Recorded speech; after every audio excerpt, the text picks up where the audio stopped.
Hello, in this video we show you how to replace the coolant and bleed the cooling system on Mazda 3 MK1. Depending on the engine, the coolant overflow tank might be in different positions and different color, but the procedure is very similar. First, this is the filler cap. First we're going to remove the filler cap, that's where we're going to fill the coolant from, and this is the coolant overflow tank for this engine. Before draining the coolant, first we're going to remove the coolant filler cap. Next we're going to go underneath the car and show you how to drain the coolant. On some engines there is a coolant drain plug, on others there isn't a drain plug on the radiator, so you need to remove the lower radiator hose on the radiator and drain the coolant that way. This is the hose that comes from the radiator, so you can remove that clamp on this side and just drain the coolant from there on this engine. Once the coolant is drained, next we're going to start filling coolant into the system. This is the coolant that I'm using, FL22. So we're going to fill the coolant until it reaches, until it goes all the way to the top. Here where we fill the coolant, this is not a coolant tank, we fill the coolant directly into the radiator. So unlike the coolant tank where there is a minimum and maximum level, here you fill the radiator all the way to the top.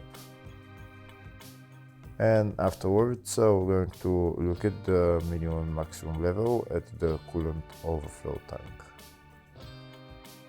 So we continue to fill coolant until it goes up all the way, and then afterwards you're going to see how there is going to be air bubbles coming out, and the coolant level will drop down. So we'll continue to fill until there is no more air bubbles.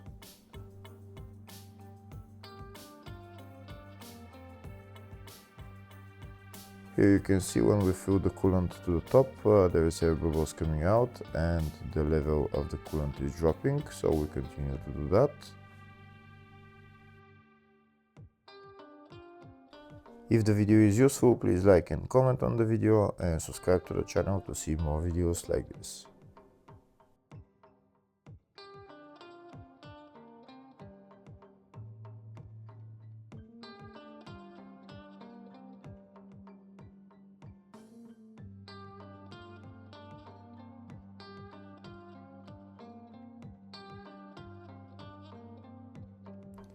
Here you can see we continue to fill the system with coolant.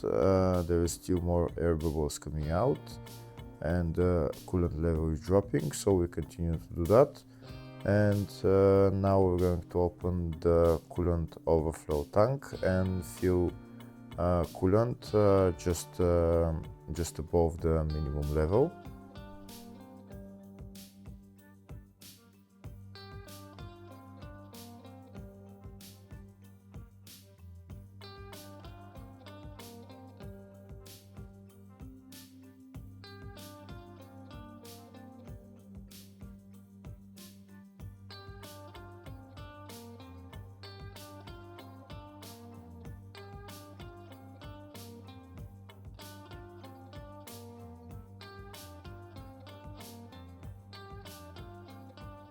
Okay, so now I filled the coolant just above the minimum level.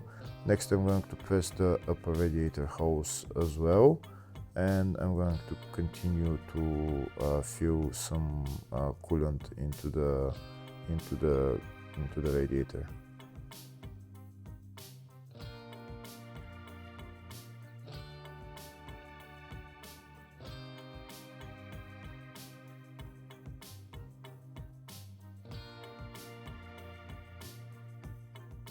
Here you can see the level is still dropping, there is still some air coming out. Now next I'm going to press the upper radiator hose just because it's in a high spot, just to make sure there is no air in there. Just continue to squeeze the hose until there is no air coming out from there. And once you stop squeezing the hose, then fill the coolant up to the top again.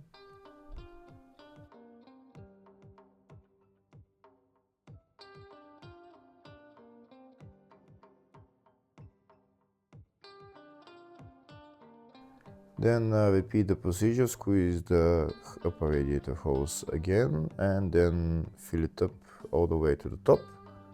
And then we're gonna go inside the car and start the car.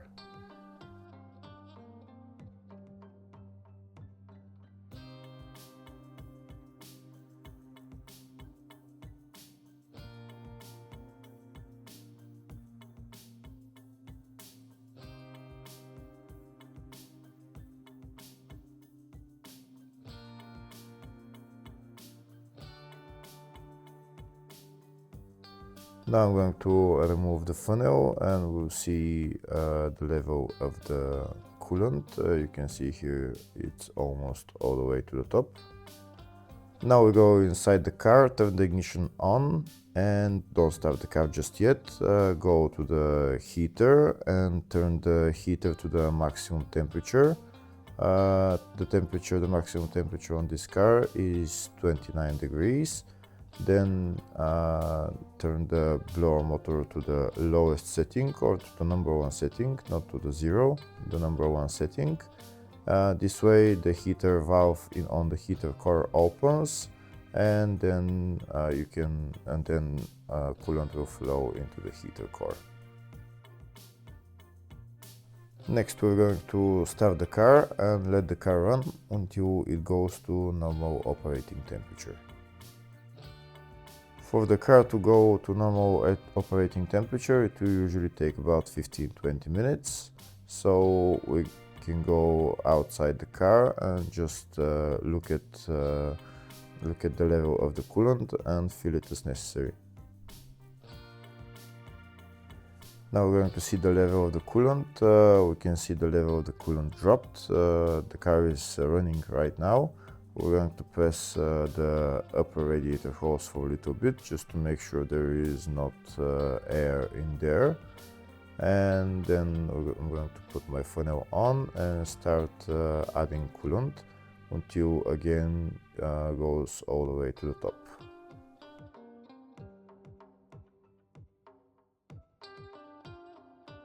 Here you can see now it's all the way to the top and there is less bubbles coming out, but there are still some bubbles coming out. Here you can see there's some bubbles coming out, not too much, but once the bubbles are coming out, that means the system is being bled. We can see the coolant level is dropping. So now we're going to add some more coolant.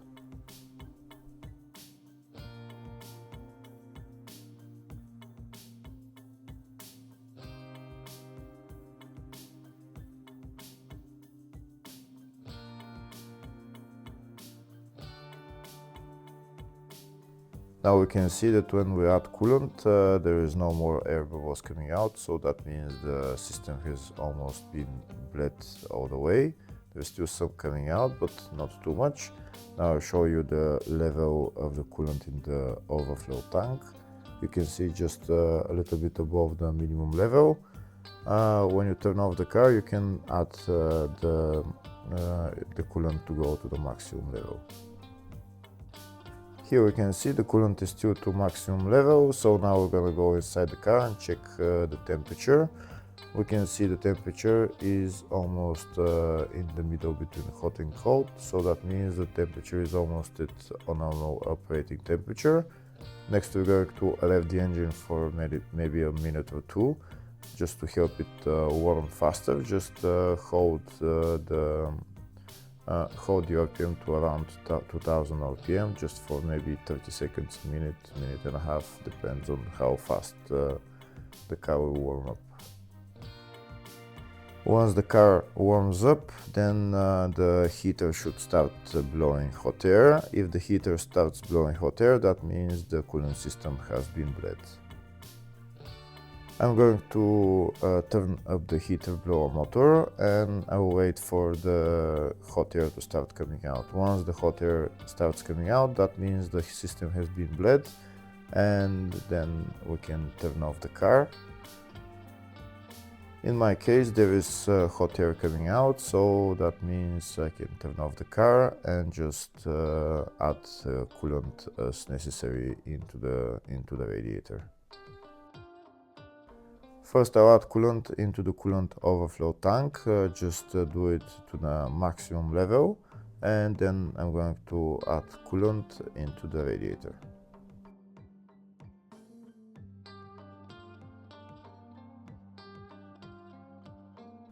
In the radiator again, just add coolant until it goes up to the maximum level, until it reaches the top. Now we can put on the radiator cap on and the coolant overflow tank cap on, and we're done with replacing the coolant.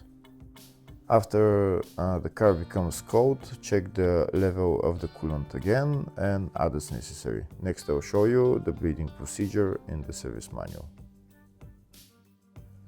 Hopefully the video was helpful. Please like and comment on the video and subscribe to the channel. Thank you.